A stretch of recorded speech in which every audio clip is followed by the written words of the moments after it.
Hey, beautiful souls. I need to tell you something that might ruffle some feathers in the spiritual community, but it's been weighing on my heart. We've been sold this beautiful fantasy about spiritual awakening, that it's all love, light, instant peace, and suddenly you float through life like a divine being. But I learned the hard way that there's a very real, very scary dark side to awakening that almost destroyed my life. I'm talking about ego inflation that made me judge everyone around me, isolation from family and friends because I felt too evolved for them, using spiritual practices to avoid my real emotions. And here's the one that almost broke me. I became addicted to chasing high vibes and started using plant medicine as an escape instead of healing. If any of this sounds familiar, you are not broken and your soul isn't damaged.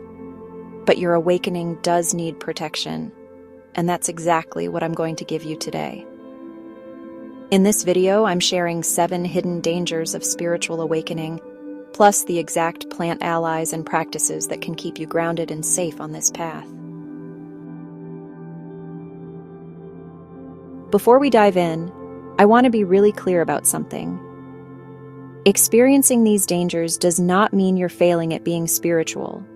In fact, it can mean your awakening is so powerful that your soul is throwing up every red flag it can to get your attention. The very fact that you clicked this video means you're meant to have this information. Awareness is the first step to protection. And one more thing, I'm not against spiritual practices or plant medicine or any of the beautiful tools we have for healing. I use them myself. But there's a huge difference between using these tools for genuine growth and using them to avoid your life. If you resonate with anything I'm about to share, type yes in the comments and tell me which danger you've experienced. Your story might be exactly what someone else needs to hear today. All right, let's begin. Danger number 1, ego inflation. And this one is so sneaky because it disguises itself as enlightenment. You start to feel like you're more evolved than everyone around you. Suddenly, your family's problems seem so small compared to your cosmic awakening. Your friends who aren't spiritual are asleep, and you catch yourself thinking things like, how can they be so caught up in 3D life when there's so much more to existence? I went through this phase, and it was terrible for my relationships. I stopped calling certain family members because I labeled them negative energy. I couldn't hang out with my old friends because everything they talked about felt low vibe or superficial. But here's the truth. A strong aura isn't about being above people. It's about being able to hold your light around all kinds of people without needing to judge them. The plant ally for this danger is rose. Not just rose essential oil you dab on once, but actual rose petals in your tea, a gentle rose infusion before your spiritual practice. Rose softens the heart chakra and reminds you that true spiritual power is humble, not superior. So here's a simple ritual. In the morning, make yourself a cup of rose tea. Hold it in your hands, close your eyes, and ask, how can I serve today? Not, how can I prove I'm awakened? Or, how can I rise above? How can I serve? You'll be amazed how quickly that shifts your energy. Danger number 2 is isolation from family and friends. This one often grows out of that inflated ego, but it deserves its own space because it can really damage your nervous system. You start cutting people off because they're low vibe. You tell yourself, spiritual people don't need toxic relationships, which can be true. But suddenly, everyone who doesn't understand your journey gets labeled as toxic. I went through months of this. I stopped going to family dinners. I let messages sit unread. I unfollowed almost everyone and built an echo chamber of only spiritual content. And I felt like a spiritual orphan, floating between worlds, connected to the cosmos but lonely on Earth. The danger here is that your nervous system needs real-world connection to stay regulated. Even if someone doesn't get your awakening, having 1 or 2 safe humans you can be yourself with is medicine. Grounding herbs are your allies for this one. Rosemary, vetiver, even something as simple as drinking a strong grounding root tea while you talk to a loved one. Before you interact with family, try this. Put a drop of vetiver or another grounding oil on the soles of your feet. Imagine roots growing down into the earth. Say silently, I am safe in my body. I can stay connected without absorbing everything. And remember, the goal is sacred boundaries, not brick walls. You can say, I love you, and I need to stop this conversation now, instead of disappearing completely. Danger number 3 is spiritual bypassing, using spirituality to avoid your real feelings and your real wounds. This might sound like, I don't get angry, I've transcended that, or I'm just sending them love and light, while your chest is tight and your jaw is clenched. You might repeat affirmations like, I am happy, I am peaceful, while your body is screaming the opposite. The problem is, emotions don't live in your mind. They live in your body.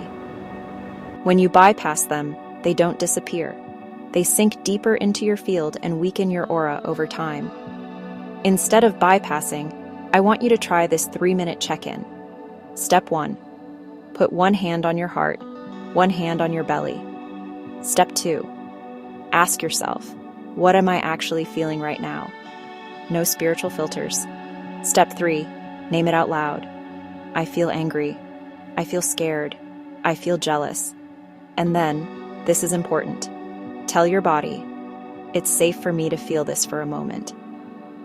You can support this with a calming herb, like chamomile or lemon balm. Make a small cup of tea, sit with your journal, and let yourself write the messy truth. Remember, real light isn't afraid of the dark. Your aura gets stronger when you allow your shadow to exist. Danger number 4, addiction to high vibes. This is when you start believing that if you're not blissed out, ecstatic, or in constant gratitude, something is wrong with you spiritually. You chase the next workshop, the next meditation, the next manifestation method, always looking for that hit of expansion, that spiritual high. You might start to feel like normal life is too dense. Paying bills, resting, eating simple food, being bored, all of that feels wrong, like you're failing your vibration. But vibration is a wave. Even your heartbeat has contraction and expansion. Your aura pulses. Nature moves in cycles. If you try to stay in permanent up-E mode, you burn out. A beautiful plant ally for this is any gentle nervine, like lemon balm, passion flower, or chamomile. These plants teach your body that rest is holy. Try reframing rest as a spiritual practice. When you lie down or take a slow walk, tell yourself, right now, my nervous system is receiving. My aura is repairing. This is high vibe too. You are not meant to be a constant fireworks show. You are meant to be a whole, cyclical being. Danger number 5 is a big one, and it's very tender. Using plant medicine as an escape.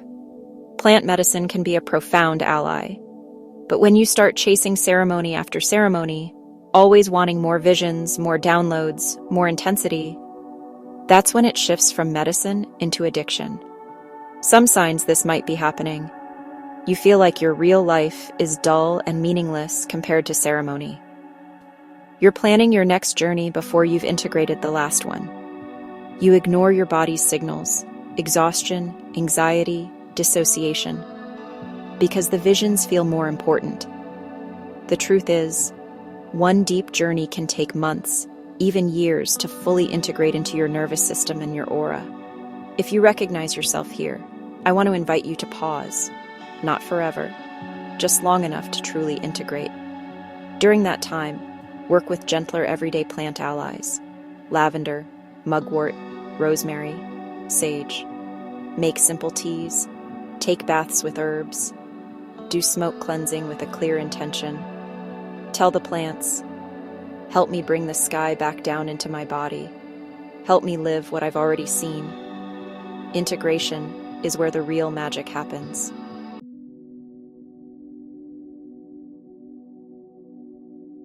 Danger number 6 is neglecting your 3D life because you've decided only the spiritual realm matters.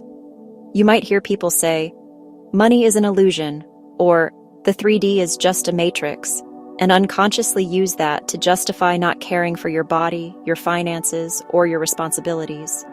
You quit your job overnight with no plan, trusting the universe to catch you. You ignore bills, health checkups, basic structure.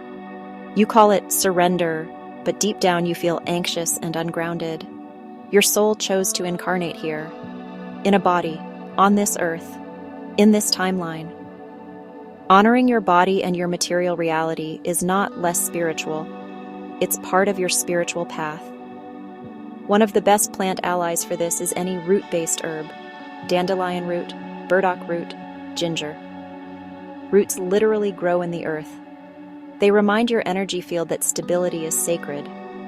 As you sip a root tea, you can affirm, I honor spirit by honoring my human life. My bills, my body, my boundaries are all part of my spiritual practice.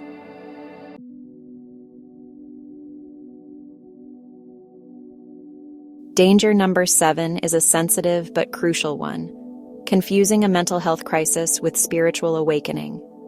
Yes, awakening can come with intense symptoms: insomnia, sensitivity, feeling like reality is shifting. But if you are experiencing extreme anxiety, constant panic, feeling detached from reality, or especially any thoughts of self-harm, this is the moment to bring in professional support. Seeing a therapist, taking medication, or getting medical help does not cancel your awakening. In many cases, it actually protects it. Think of it this way. If your aura is a temple, mental health care is part of the foundation.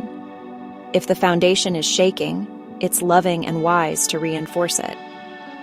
If any of what I just said feels close to home, please, after this video, reach out to someone you trust, a professional, a hotline, a friend, and let them know what you're going through.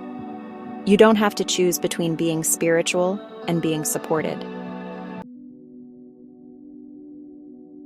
So, take a deep breath with me. Inhale and exhale. If you saw yourself in any of these 7 dangers, I want you to hear this. Your awakening is not wrong. You are not too much. You are not failing. What's really happening is that your soul is asking for integration, for grounding, for protection. Spiritual awakening is powerful energy, and powerful energy always needs a strong container. That container is your body, your nervous system, your boundaries, your plants, your practices, and your community. And which plant ally or practice are you going to start working with first? If this video made you feel seen, please give it a like so it can reach more souls who are quietly struggling with this. And if you want to go deeper into protecting your energy, your aura, and your nervous system during awakening, stay tuned for the next video where I show you specific plants and rituals to shield and strengthen your aura. Hit subscribe if you want weekly guidance on awakening, aura protection, and sacred plant wisdom. You are not alone in this. Your awakening can be powerful and safe. Thank you for being here, beautiful soul. I'll see you in the next video.